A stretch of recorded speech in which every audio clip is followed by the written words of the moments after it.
पहुंच रहा है। पिछले कई दिनों से, मैं बात करूंगी 4 दिनों से, किसानों का जो धरना है वो लगातार जारी है। और इससे पहले भी जब किसान आंदोलन की शुरुआत हुई थी तो पक्का मोर्चा यहां पर सिरसा में स्थापित किया गया था, भगत सिंह स्टेडियम के पास। और उसके बाद से लगातार यहां पर इस तरीके का प्रदर्शन तो चल ही रहा है लगातार, लेकिन पिछले 4 दिनों से किसानों का आंदोलन सिरसा में और ज्यादा तेज हो गया है। मामला यह है कि डेप्यूटी स्पीकर, विधानसभा के जो डेप्यूटी स्पीकर हैं, उनके आगमन पर किसानों ने प्रदर्शन किया था और उनका विरोध किया था। उनको उनके कार्यक्रम में जाने से रोका जा रहा था। उसी दौरान उनकी गाड़ी पर हमला किया था। और इस पूरे घटनाक्रम के बाद जो किसान, जो लोग उस प्रदर्शन में शामिल थे, उनकी गिरफ्तारी हुई थी। और अब उन्हीं लोगों की गिरफ्तारी के बाद उनकी रिहाई की मांग ये किसान कर रहे हैं जो सिरसा में धरने पर बैठे हैं पिछले 4 दिनों से। हमारे सहयोगी अमित तिवारी सिरसा से जुड़ गए, सीधा उनका रुख करेंगे। अमित, लगातार किसानों का जो प्रदर्शन है वो और ज्यादा तेज हो रहा है। सिरसा की अगर मैं बात करूं तो अभी फिलहाल क्या तस्वीर और क्या अपील किसानों की तरफ से की जा रही है? आज 14 दिन है किसानों को लगातार जो लघु सचिवालय के मुख्य द्वार के सामने जो किसान डटे हुए हैं। और आप देख सकते ही हैं लघु सचिवालय का जो मुख्य द्वार है यहीं से प्रवेश किया जाता है। इस समय आरएएफ के साथ साथ हरियाणा पुलिस के जवान भी तैनात है। और लगातार ये 14 दिन जब इनकी तैनाती है और इसके साथ ही जो है वो किसानों का धरना लगातार शुरू हो गया है। लगातार नेताओं की बयानबाजी चल रही है और बलदेव सिंह है ये आमरण अनशन पर बैठे हैं। तो ऐसे में एक बड़ी स्थिति यहाँ प्रशासन के लिए भी है कि 5 किसानों की रिहाई की बात है। साथ ही साथ जो देशद्रोह की धाराएं जोड़ी उनको उठाने की बात है। तमाम बातों को लेकर यह आंदोलन चल रहा है। किसान अपनी बात पर डटे हैं। उनका कहना है कि यह आंदोलन तब तक जारी रहेगा जब तक किसानों को, 5 किसानों को रिहा नहीं किया जाता। अब बलदेव सिंह सिरसा हैं किसान नेता, इनका मेडिकल भी हुआ है लगातार, लेकिन मेडिकल की टीम पर भी उन्होंने आरोप लगाए कि वजन कम करने की मशीन को लेकर उन्होंने आरोप लगाए। तो ऐसे तमाम तरह के आरोप प्रत्यारोप चल रहे हैं। दूसरी ओर प्रशासन का कहना है कि जो बातचीत का दौर चल रहा है, कल भी बैठक हुई थी, तो सकारात्मक नतीजे निकलने की उम्मीद है। नंदिनी जी बिल्कुल। और अमित, हम आपके पीछे देख सकते हैं काफी संख्या में फोर्स जो है तैनात है लगातार। जो ये पूरा इलाका, ये छावनी में इन दिनों तब्दील है। और कहीं ना कहीं अगर मैं बात करूं प्रशासनिक व्यवस्थाओं की, प्रशासनिक सुरक्षा की, तो वो किस लेवल की नजर आ रही है इस वक्त सिरसा के अंदर? नंदिनी, अगर ये इस मार्ग की बात करें तो यह मार्ग जो है वो चंडीगढ़ की ओर जाता है। इसके बाद सिरसा के बाद सरदूलगढ़ का इलाका पंजाब का शुरू हो जाता है। बरनाला रोड काफी व्यस्त है क्योंकि यहाँ लघु सचिवालय है और इसी में ही सारे प्रशासनिक कार्यालय हैं। इसके साथ साथ कोर्ट कॉम्प्लेक्स भी यहाँ है, तो तमाम अधिकारियों की आवाजाही यहाँ से लगातार बनी रहती है। लेकिन अब इस समय बड़ी स्थिति विकट है क्योंकि यह रोड जो ब्लॉक है और सबसे बड़ी बात, एक तरफा जो है प्रशासन ने एक तरफा रोड खुलवा दिया जिससे आवागमन यहाँ चल रहा है, लेकिन काफी जो है ट्रैफिक की समस्या हो गई है। और इसके साथ साथ जो अगर बात करें तो फोर्स तो तैनात है, प्रशासन भी अपनी तरफ से अलर्ट है, लेकिन किसान मानने को तैयार नहीं है। यहाँ आप देख सकते हैं कि किस प्रकार से किसान जो है वो मौजूद हैं और उनकी बैठकों का दौर लगातार चल रहा है और यहाँ संबोधन चल रहे हैं किसानों के। और अगर बलदेव सिंह किसान नेता की बात करें तो वे भी आमरण अनशन पर बैठे हैं। तो निश्चित रूप से यह एक बड़ी विकट स्थिति प्रशासन की। प्रशासन मानने को तैयार नहीं है, किसान मानने को तैयार नहीं है। ऐसे में आम आदमी को भी दिक्कतों का सामना करना पड़ रहा है। नंदिनी, और आप देख सकते हैं यहाँ फोर्स तैनात है और इसके साथ साथ ही जो है वो किसान अपनी सभाएं चला रहे हैं। पैरामिलिट्री फोर्स तैनात है, हरियाणा पुलिस के जवान तैनात है और किसान और जवान जो है बराबर यहाँ खड़े हैं, दिखाई दे रहे हैं। लगातार यह दौर किसानों का भी चल रहा है और उनकी बातचीत जो है प्रशासन से अभी बनती हुई दिखाई नहीं दे रही। नंदिनी जी बिल्कुल अमित, और लगातार किसानों के आंदोलन में इस तरह की तस्वीरें सिंघू बॉर्डर, टिकरी बॉर्डर, दिल्ली के तमाम बॉर्डर्स पर देखने को मिली हैं। और अब सिरसा में भी कुछ इसी तरीके की तस्वीर जो है देखने को मिल रही है। लेकिन इसी बीच एक डर की बात यह है अमित कि कहीं कोई भी प्रदर्शन जो है वो उग्र ना हो जाए और शांतिपूर्ण रहना चाहिए सब कुछ। अपनी मांगों पर किसान अड़े हुए हैं। अभी फिलहाल बात बनेगी कि नहीं बनेगी वो फिलहाल जो है इनकी बातचीत पर निर्भर करता है, लेकिन सबसे बड़ी बात कि किसी तरह का उपद्रव शहर में नहीं मचना चाहिए। इसका आश्वासन कहीं ना कहीं पुलिस को भी देना चाहिए और यह आश्वस्त करना चाहिए किसानों को भी।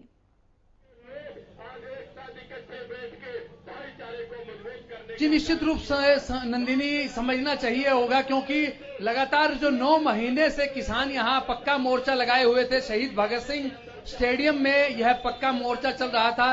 उप मुख्यमंत्री दुष्यंत चौटाला के आवास से कुछ दूरी पर यह पक्का मोर्चा था और साथ साथ उनके इस्तीफे की मांग को लेकर यह शुरू किया गया था और रणजीत सिंह बिजली मंत्री उनके इस्तीफे की मांग की जा रही थी। अब इस का रुख बदल चुका है, अब नए मुद्दे जुड़ चुके हैं, किसान यहां डटे हैं, उनकी 5 किसानों की गिरफ्तारी का मामला है, मुद्दे बदल चुके हैं।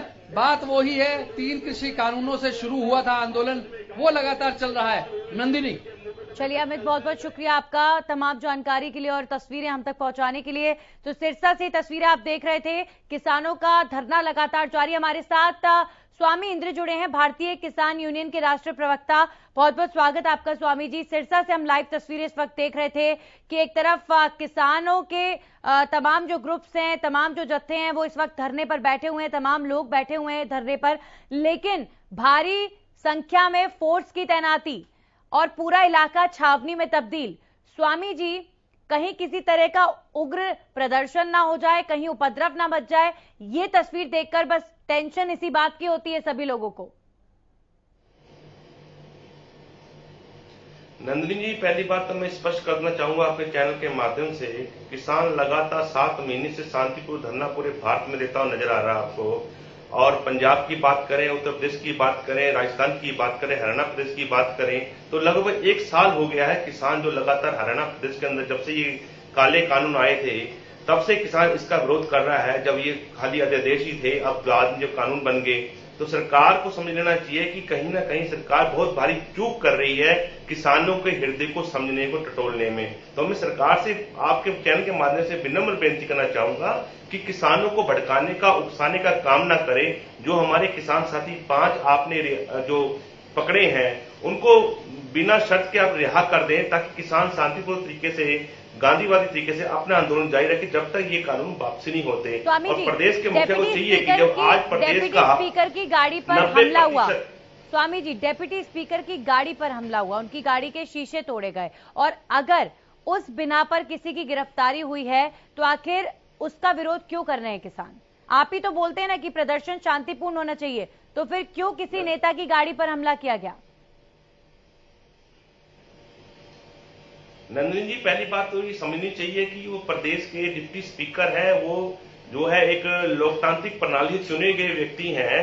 उन्हें संवैधानिक तरीके से समझ लेना चाहिए था कि जब प्रदेश के लोग उनके साथ राजी नहीं है, क्यों वो उकसाने का काम कर रहे हैं, क्यों ऐसी मीटिंगों को आयोजित कर रहे हैं, जब किसानों ने मना ही कर दिया है। और इसमें आप देखेंगे कि एक भी विजुअल सरकार के पास, ना ही प्रशासन के पास है, ना ही सरकार के पास है, जिसमें कोई किसान उपद्रव करता नजर आता है। ये आंदोलन के बीच में जो अलगाववादी लोग डाल दिए जाते हैं और जो नाजायज लोगों को पकड़ लिया जाता है, उसके ऊपर हमारा आंदोलन है कि जो असली कल्प्रिट है उन्हें आप सामने लेके आए, और जो निर्दोष लोग हैं उन्हें क्यों आप दंडित करना चाहते हैं, क्यों किसानों का मनोबल तोड़ना चाहते हैं। आंदोलन आपका है, प्रदर्शन आप लोगों के कहने पर होता है, साथियों के साथ तो अगर कल्प्रिट आपके आंदोलन में शामिल होते हैं तो उसका ध्यान आपको भी तो रखना पड़ेगा, क्योंकि नाम खराब तो आपके आंदोलन का ही होता है ऐसे कल्प्रिट्स की वजह से। नंदिनी जी, बिल्कुल नंदिनी जी, मैं आपको बता देना, स्पष्ट करना चाहता हूं कि आपको शायद याद होगा 20 सितंबर का वाकया पिपली का, जिसके अंदर कई बड़ी संख्या के अंदर पुलिस की वर्दी पहन के अलगाववादी लोग पकड़े गए थे। उनको पकड़ के किसानों ने पकड़ के सरकार को ऊपर पुलिस प्रशासन को दिया था। आज तक उन पर कार्रवाई नहीं हुई। आपको पता हो टिकरी बॉर्डर के ऊपर लगभग 25 से 30 लड़कों की जो टीम थी जो गलत वीडियो बना रहे थे, उनको पकड़ के दिया था, अभी तो उन पर कोई कार्रवाई नहीं हुई। आपको पता होगा एक कल्प्रिट जो है रात को लड़कियों के एक तंबू में घुस गया था सिंगू बॉर्डर पे, उसको पकड़ के दिया था, अभी तो उस पर कोई कार्रवाई नहीं हुई। यानी कि कहीं ना कहीं सरकार की मंशा सिर्फ आंदोलन को गुमराह करना और किसानों को बदनाम करने की रही है, ना कि किसानों द्वारा दिए गए सुझाव और ना ही पकड़ाए गए कल्पिटों के ऊपर कोई तक कार्रवाई होती नजर आ रही है।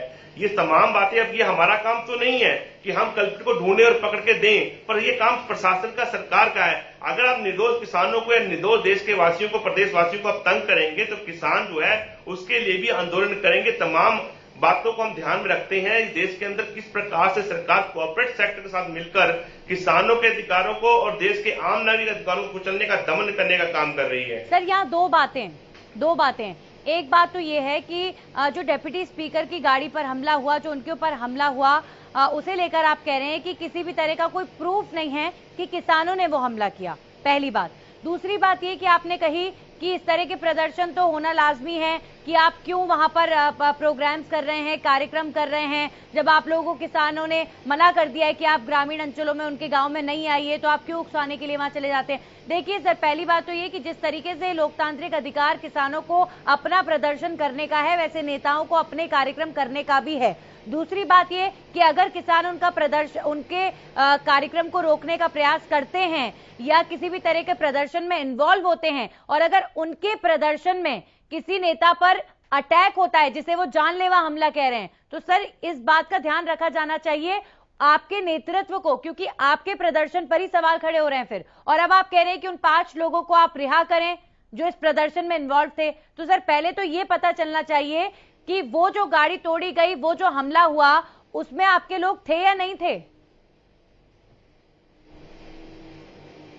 बिल्कुल नंदिनी जी, हम यही बात कर रहे हैं। पिछले दिनों 3 दिन पहले आपने देखा होगा, राकेश टिकैत जी आए थे, तमाम हमारे बड़े नेता आए थे और उन्होंने जाके पुलिस अधीक्षक से जाकर बात की थी और उनसे बात की, उनसे कहा हमें विजुअल दिखा दो अगर कोई प्रूफ है। एक भी प्रूफ जो है वो सिद्ध कर नहीं पाया कि वो उसमें हमारे किसान जिनको उन्होंने अरेस्ट किया वो शामिल हैं उसमें। पर जानबूझकर संदेह की दृष्टि से जानबूझकर किसानों के आंदोलन खराब करने के लिए उन्हें पकड़ा गया। वो निर्दोष है, जैसा कि हमारे किसान तमाम नेता जानते हैं और तमाम हमारे किसान साथी जानते हैं। और सरकार को जन भावना को समझते हुए उनको रिहा करना चाहिए। और किसानों का आंदोलन देखिए, मैं बता देना चाहता हूं, आज इस प्रकार से मानसून सदन चल रहा है, इसी प्रकार से जब पिछली बार जब ये बिल पास किए जा रहे थे 27 सितंबर को, तो सरकार के सामने जो है विपक्ष ने इसका वॉकआउट किया था लोकसभा के अंदर, सरकार के पास बहुमत नहीं था, तो सरकार ने लोकतंत्र की मर्यादा को कुचलते हुए, जन भावना को कुचलते हुए इन बिलों को पास किया है। तो सबसे बड़ी ये प्रश्न चिन्ह सरकार के पर उठता है कि ये लोकतांत्रिक प्रणाली से चुने नुमाइंदे हैं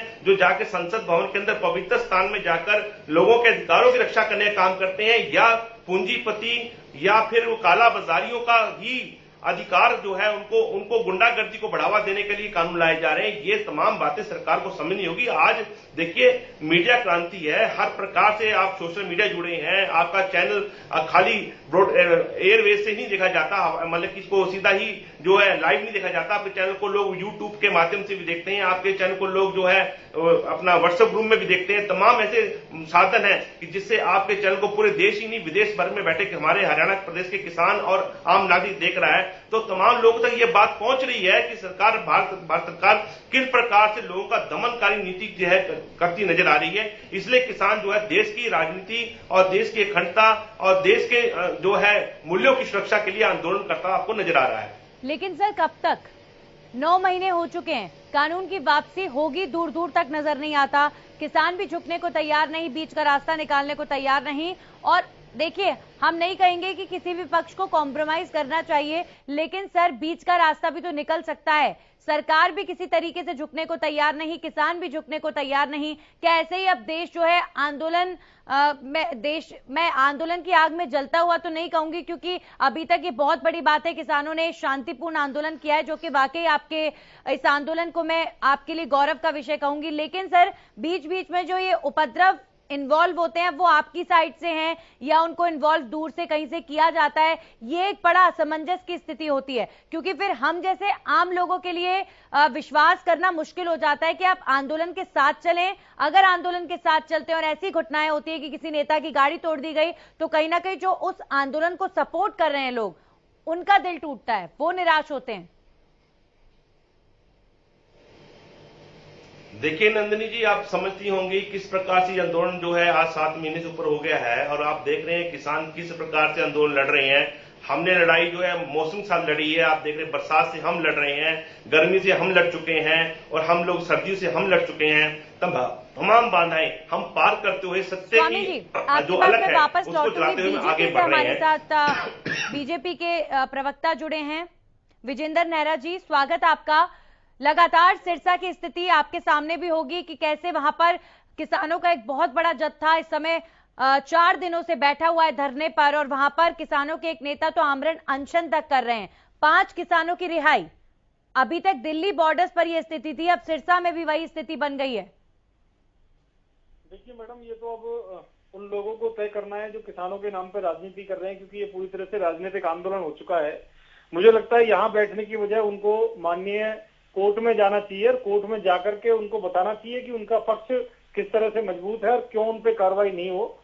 जिस तरह से उन्होंने तोड़फोड़ की है, मंत्री जी की जो हमारे डिप्टी स्पीकर रणवीर गंगवा जी की गाड़ी में तोड़फोड़ की है, उन पे जानलेवा हमला किया है, कानून के मुताबिक उन पे कार्रवाई हो रही है। और जहां तक मैं समझता हूं देश का संविधान देश के संविधान के हिसाब से ही चलेगा, लोकतंत्र के हिसाब से चलेगा। हमारे साथ स्वामी जी जुड़े हुए हैं, स्वामी इंद्र, वो ये कह रहे हैं कि आपके पास कोई प्रूफ नहीं है, सरकार के पास कोई प्रूफ नहीं है कि जिन 5 लोगों को गिरफ्तार किया गया है उन्होंने डेप्यूटी स्पीकर की गाड़ी को तोड़ा और बिना प्रूफ के ही सिर्फ अजम्पशंस के आधार पर जो है उनकी गिरफ्तारी कर ली गई है। ठीक है, तो अगर हमारे पास कोई प्रूफ नहीं है तो आप कोर्ट में जाके दिखाइए ना कि हमारे पास कोई प्रूफ नहीं है। आप कोर्ट में जाके दिखाइए, साबित करिए। ऐसे गुंडागर्दी से काम थोड़ी चलेगा। पहले गाड़ियों में तोड़फोड़ करेंगे, उसके बाद कहेंगे कोई प्रूफ नहीं है। 26 जनवरी को उपद्रव करेंगे, बोलेंगे हमारे आदमी ने नहीं किया, दीप सिद्धू बीजेपी का आदमी था। दीप सिद्धू को जब बीजेपी पकड़ती है तो कोर्ट में आप 1 दर्जन से ज्यादा वकील उसके पक्ष में खड़ा कर देते हैं। आप देखिए, बंगाल की युवती के साथ में दुराचार किया तो बोलेंगे हमारे लोगों ने नहीं किया। एक मुकेश नाम के व्यक्ति को जिंदा जला दिया, हमारे लोगों ने नहीं किया। गाड़ियों में तोड़फोड़ की, हमारे लोगों ने नहीं किया। अरे भैया, जब आपके लोगों ने किया ही नहीं है तो उनको छुड़वाने के लिए आप क्यों आए हैं? किस लिए आए हैं छुड़वाने के लिए, बताइए। पुलिस जिन पर कार्रवाई करती है बोलते हैं हमारे लोग नहीं है, उसके बाद उनको छुड़वाने पहुंच जाते हैं। ये दोगली बातें नहीं चलेंगी मैडम। देखिए, शांतिपूर्वक आंदोलन करने का सबको अधिकार है, लेकिन जिस तरह से इन्होंने गुंडागर्दी मचाई है, पूरे हरियाणा प्रदेश की जनता में गुस्सा है, सब लोग इससे नाराज हैं। स्वामी जी से जरा जवाब ले लेते हैं। बहुत सारे आरोप आपने यहाँ पर लगाए हैं। स्वामी जी, ये जो बात ये स्वामी जी जैसे ये मैडम ये स्वामी जी जैसे फर्जी और नकली किसान नेता बैठे हैं, इनसे पूछिए जरा। भाषा आप ऐसी भाषा अरे मैडम ये जो स्वामी जी है, मैडम मैं बारीकी से जानता हूँ, ये कोई किसान नहीं है। ये शहर में रहते हैं, सेक्टर में रहते हैं, इनका खेती किसानी से कोई मतलब नहीं है। जो इस तरह के फर्जी किसान नेता इन्होंने तो बर्बाद किया है। ये देश के किसानों को बर्बाद करना चाहते हैं। इन स्वामी जी से पूछिए इनका कौन सा गाँव है। आप क्या बोल रहे हैं सर? आपसे जो मैंने सवाल किया, आप बस उसी का जवाब दीजिए ना। आपको पर्सनल कमेंट्स करने, अटैक करने, आप दूसरा प्लेटफॉर्म अपनाइए, फोन करिए, मैसेजेस करिए। आप हरियाणा न्यूज पर मत उनको उल्टा सीधा बोलिए। स्वामी जी, अगर जाना है इन 5 किसानों की रिहाई के लिए आपको, तो आप आंदोलन कर रहे हैं, उसकी जगह कोर्ट चले जाइए। इसमें गलत क्या है? देखिए नंदिनी जी, पहली बात तो जो ये आरोप लगाते हैं और इन्हें सोचना चाहिए कि आप इंटरनेशनल मंच पर बैठकर, हरियाणा न्यूज के मंच पर बैठकर किस प्रकार से लोगों को डराने और धमकाने का काम करते हैं। इससे पता लगता है कि इनकी पार्टी की जो गाइडलाइन है वो क्या है, ये गुंडे कौन है कौन नहीं, ये लोग तय कर रहे हैं, लोगों को लग चुका है पता। दूसरी बात ये है कि हम न्यायपालिका का सम्मान करते हैं। देखिए, न्यायपालिका ने अभी 4 दिन पहले कहा कि जब धारा 370 आप हटा सकते हैं तो धारा ये 124A जिसमें देशद्रोह का मामला बनता है उसे क्यों हटाया जाता है? क्योंकि ये धारा महात्मा गांधी को पकड़ने के लिए थी। देश के जो परवाने थे, जिन्होंने देश की आजादी की लड़ाई लड़ी थी, शहीदों को, उनको तंग करने के लिए बनाई गई थी, ना कि देश के आम नागरिकों के लिए। तो अभी तक इस सरकार जो है, केंद्रीय सरकार और प्रदेश सरकार, इसके ऊपर जो संज्ञान लेने के बजाय उल्टा ही किसानों को पकड़ने का काम किया। इसी धारा के तहत, देशद्रोह के धारा के तहत किसानों को फिर पकड़ा गया है। जबकि मैं पूछना चाहता हूं प्रदेश के प्रवक्ता से, इनसे, नरेंद्र मेहरा जी से, जो बीजेपी के प्रवक्ता हैं, कि आप बताइए कितना प्रतिशत आपका देश की आजादी में योगदान रहा भारतीय जनता पार्टी का या इनके नेताओं का? आपको मेरा सवाल, 95% जो है न्यायपालिका पर अगर भरोसा करते हैं तो फिर न्यायपालिका के दरवाजे पर क्यों नहीं जाते हैं, क्यों सड़कों पर बैठ जाते हैं? देखिए, मैं वही बता देना चाहता हूं, आपको पता होगा जब ये कानून जब थे स्टेट जी स्वामी जी, जब जल्दी से जवाब। देखिए, मैं बता देना चाहता हूं, जब ये कानून बना और सुप्रीम कोर्ट के अंदर सुप्रीम कोर्ट के अंदर सरकार जो है गई थी और सुप्रीम कोर्ट ने कहा कि इन कानूनों के आप जो है स्टे लगाइए। सरकार ने इसको स्टे नहीं लगाई तो सुप्रीम कोर्ट को इसको सस्पेंड करना पड़ा। यानी कि न्यायपालिका के ऊपर सरकार का विश्वास नहीं है। तो सर बीच की बात कही थी, आपको याद होगा एक कमेटी गठित की थी जिसको आपने एक्सेप्ट नहीं किया। चलिए नेहरा जी, आप कुछ कहना चाह रहे थे। बिल्कुल यही बताना चाह रहा हूँ कि यहाँ बैठ करके ना ये झूठी बयानी कर रहे हैं। सुप्रीम कोर्ट ने, माननीय सर्वोच्च न्यायालय ने जब कानूनों पर रोक लगा दी, जब भारत सरकार ने प्रस्ताव दिया 1.5 साल तक कानूनों को स्थगित करने का और किसानों और सरकार के बीच में एक कमेटी बनाने का, जब ये सोच के देखिए, जब ये कानून अस्तित्व में नहीं है तो आंदोलन किस बात का है, पहली बात। दूसरा मैं बताना चाहूंगा, गुरनाम सिंह चड्डू ने जिस तरह से चुनाव लड़ने की बात कही है, वो पहले भी 2 चुनावों में अपनी जमानत जब्त करवा चुके हैं। राकेश टिकैत 2 चुनावों में जमानत जब्त करा चुके हैं। योगेंद्र यादव चुनावों में जमानत जब्त करा चुके हैं। तो ये तो राजनीतिक लोड है, आगे चुनाव लड़ने की महत्वाकांक्षा लेके इनको कोई मतलब नहीं है किसानों से। मैडम, मैं बड़ी जिम्मेदारी के मैं कह रहा हूं, मैं सागरपुर गांव में फरीदाबाद जिले का एक छोटा सा किसान हूं। मुझे स्वामी जी बताएं कौन से किसान है। इनको खेती किसानी के बारे में कुछ नहीं पता मैडम। इनसे 5 किस्म के नाम पूछ लो, इस समय धान की खेती हो रही है। अगर ये बता जाए तो मैं मान जाऊंगा मैडम। ये फर्जी किसान है मैडम, ये लोगों को ना धोखा देने के लिए आए हैं, लोगों को बरगलाने के लिए आए हैं। इनका कोई मतलब नहीं है खेती किसानी से। बहुत बहुत शुक्रिया विजेंद्र नेहरा जी, आप हमारे साथ जुड़े, और स्वामींद्र जी आपका भी बहुत बहुत शुक्रिया हमारे साथ जुड़ने के लिए। तो जो मूल मुद्दा है वो ये है कि आखिर ये आंदोलन लगातार चलना कितना जायज है, कितना सही है, और सरकार का इनसे बात ना करना या इस मुद्दे को ना सुलझा पाना कितना नाजायज है। क्योंकि कहीं ना कहीं लगातार हो रहे इस आंदोलन से, चाहे वो सिरसा का आंदोलन हो या फिर दिल्ली के बॉर्डर्स का आंदोलन हो, लगातार इन प्रदर्शनों से जो सड़कें ब्लॉक होती हैं या ट्रैफिक जाम होते हैं या लोगों को अपनी दुकानों को छोड़कर माइग्रेट होना पड़ रहा है, कई लोगों के बिजनेस ठप हो गए हैं, तो यहां पर पिस रहा है कहीं ना कहीं आम आदमी। तो उस आम आदमी के लिए कहीं ना कहीं दोनों पक्षों को, चाहे सरकार हो चाहे किसान हो, इन्हें बीच का